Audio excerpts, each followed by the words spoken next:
Hello friends, Vardhan academy में आप सभी का स्वागत है। दोस्तों, एसएससी सीजीएल 2020 का नोटिफिकेशन आउट हो चुका है, तो उसी के बारे में आज की वीडियो में हम लोग चर्चा करेंगे। तो चलिए आज की वीडियो स्टार्ट करते हैं और देखते हैं इसमें क्या क्या चीज़ें प्रमुख हैं। तो अगर आपको वीडियो के लास्ट में भी अगर आपको कोई डाउट रह जाता है तो हमसे कमेंट बॉक्स में पूछ सकते हैं। सबसे पहले देख लेते हैं कि टोटल नंबर ऑफ़ वैकेंसीज़ कितनी है। तो टोटल नंबर ऑफ़ वैकेंसीज़ हैं 6506। ठीक है, तो काफ़ी कम है पिछले सालों की अपेक्षा में। आप देखिए, जिन लोगों ने एग्ज़ाम दिया है उन लोगों को पता होगा कि पिछले कई सालों में काफ़ी अच्छी वैकेंसी आई है। इस साल थोड़ी सी कम है उसकी अपेक्षा में। ठीक है, 6506 6506 ही टोटल नंबर ऑफ़ वैकेंसीज़ हैं।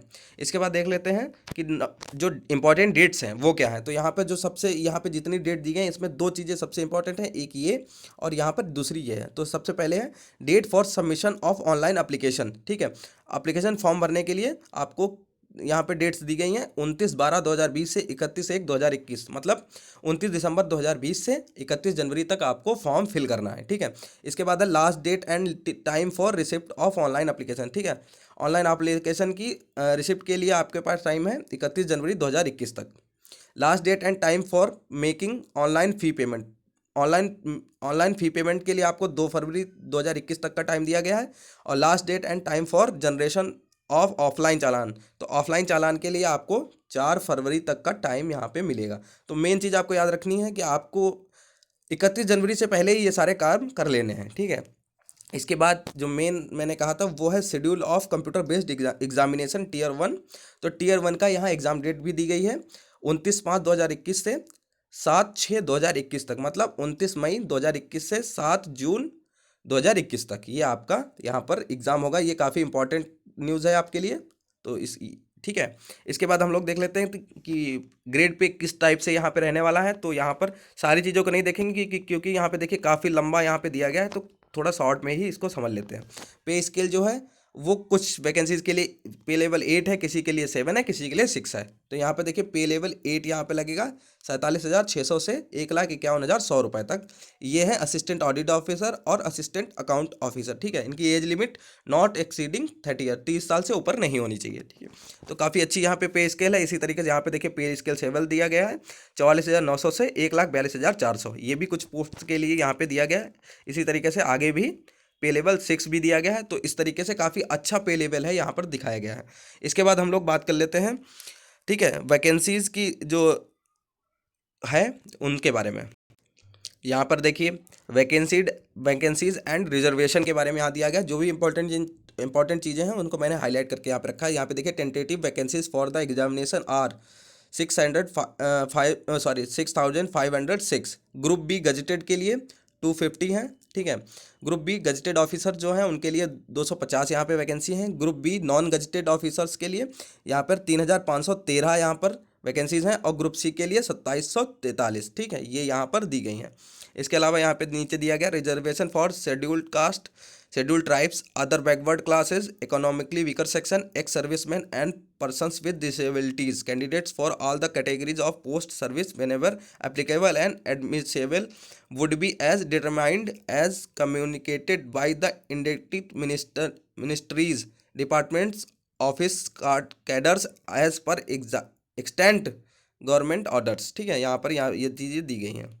इसके बाद हम लोग बात करेंगे यहाँ पे देखिए एज लिमिट के बारे में। यहाँ पे एज लिमिट के बारे में रिक्वायरमेंट दी गई हैं। तो यहाँ पे देखिए एज लिमिट क्या लिखा है, for the post for which age limit is 18 से 27। ठीक है, जिन पोस्ट के लिए 18 से 27 साल यहाँ पे एज लिमिट है उनके लिए यहाँ पे लिखा है candidate must have been born not earlier than 2/1/1994। ठीक है, 2 जनवरी 1994 से और 1 जनवरी 2003 के बीच में उनका जन्म होना चाहिए। जिनका डेट ऑफ बर्थ 2 जनवरी 1994 से 1 जनवरी 2003 तक है, वो लोग इसके लिए एप्लीकेबल होंगे। जो लोग 18 से 27 ईयर जिन पोस्ट में एज लिमिट है। ठीक है, तो ऊपर यहाँ पे दिया गया भी for the post for which age limit is 20 to 27। ठीक है, 20 से 27 साल जिन पोस्ट के लिए यहाँ पे एलिजिबिलिटी दी गई है वो है candidate must have been born.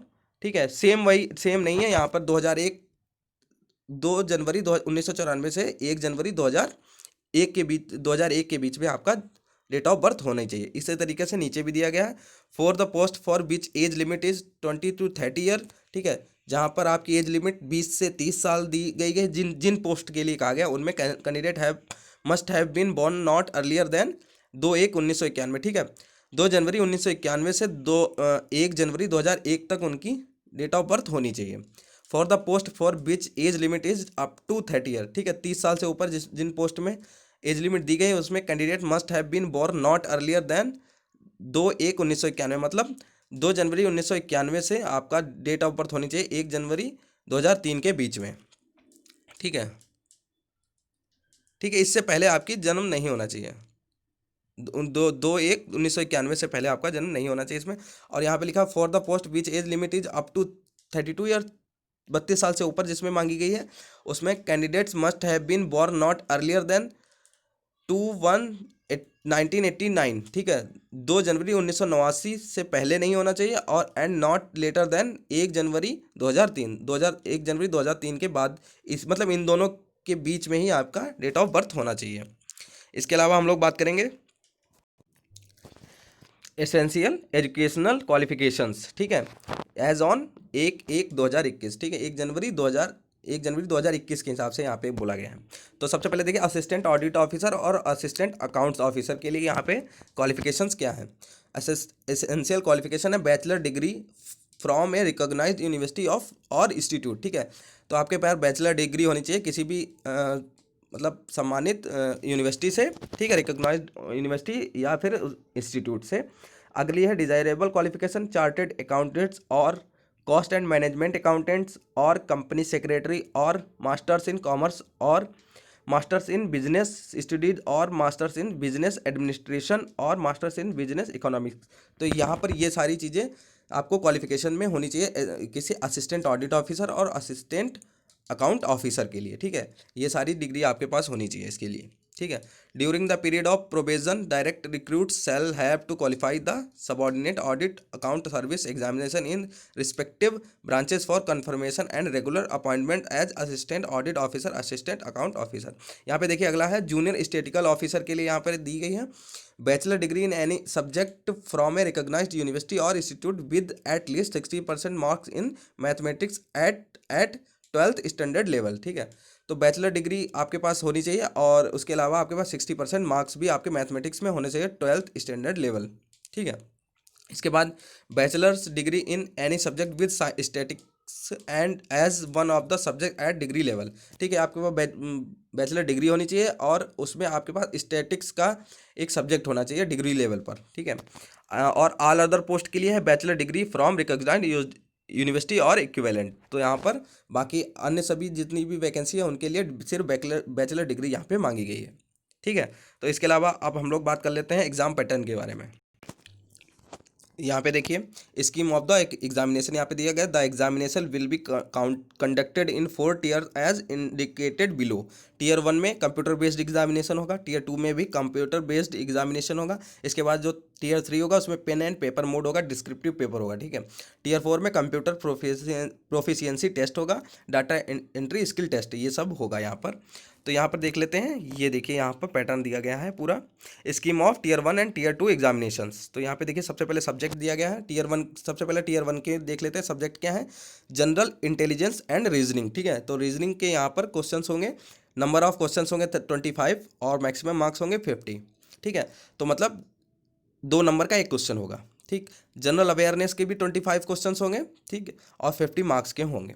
Quantitative aptitude के 25 क्वेश्चन और 50 नंबर के होंगे यहाँ पे। इंग्लिश कॉम्प्रिहेंशन के 25 क्वेश्चन और 50 नंबर, मतलब प्रत्येक को टोटल नंबर ऑफ क्वेश्चंस होंगे 100 और 200 नंबर के लिए यहाँ पे पेपर होगा, और इसके लिए आपको समय दिया जाएगा 1 घंटा। इसके अलावा जो डिसेबल पर कैंडिडेट होंगे उनके लिए 1 आवर एंड 20 मिनट्स होगा, ठीक है।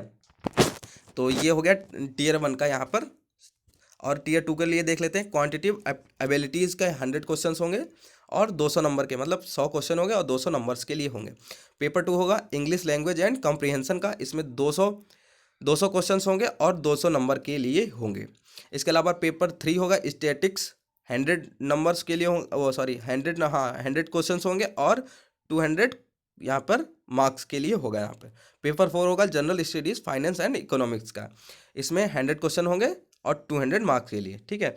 तो इसके लिए आपको दिया जाएगा 2 आवर्स फॉर ईच पेपर, ठीक है। हर पेपर के लिए आपको 2 घंटे दिए जाएंगे, ठीक है। 2 hours and 40 minutes for candidates eligible for scribe as per, मतलब जो भी फिजिकली डिसेबल्ड हैं उन लोगों के लिए यहाँ पे 2 घंटे 40 मिनट यहाँ पे दिया जाएगा। तो ये टीयर 1 और टीयर 2 का यहाँ पे पैटर्न हो गया। इसके बाद टीयर 3 के बारे में यहाँ पे बात करते हैं। स्कीम ऑफ टीयर 3 एग्जामिनेशन, इसमें देखिए mode of examination pen and paper mode होगा। डिस्क्रिप्टिव पेपर इन इंग्लिश और हिंदी, मतलब डिस्क्रिप्टिव पेपर होगा या तो आप इंग्लिश में उसको दे सकते हैं या फिर हिंदी में। Writing of essay, precis, letter, application etc। तो एसे, प्राइसेस, लेटर और एप्लीकेशन में से आपको कोई एक चीज़ लिखनी होगी। और यहाँ पे है कि 100 मार्क्स के लिए होगा और 1 घंटा आपको समय दिया जाएगा। इसके अलावा फिजिकली जो डिसेबल्ड हैं उनके लिए 1 घंटा और 20 मिनट। और जो इसके बाद 4th टीयर होगा उसमें in the tier 4th computer proficiency test and data entry speed test will be conducted. इसमें आपकी डाटा एंट्री स्पीड और कंप्यूटर प्रोफिशिएंसी टेस्ट यहाँ पर लिया जाएगा, मतलब आपका कंप्यूटर पर आपकी टाइपिंग टेस्ट वगैरह यहाँ पे चेक की जाएगी। तो दोस्तों आज की वीडियो में जितनी भी प्रमुख चीज़ें थी उन सारी चीज़ों पे बात कर ली है, और अगली वीडियो में हम लोग बात करेंगे इसके सिलेबस के बारे में विस्तृत रूप से, क्योंकि अगर आज इसमें जोड़ते हैं तो काफ़ी लंबी यहाँ पे वीडियो हो जाएगी। तो अगली वीडियो में हम लोग बात करेंगे इसके एसएससी सीजीएल 2020 के सिलेबस के बारे में। तो दोस्तों अगर आपको आज की वीडियो अच्छी लगी हो तो प्लीज़ वीडियो को लाइक तथा शेयर करें, और अगर आप लोग हमारे चैनल पर नए हैं तो प्लीज़ चैनल को सब्सक्राइब करें। धन्यवाद।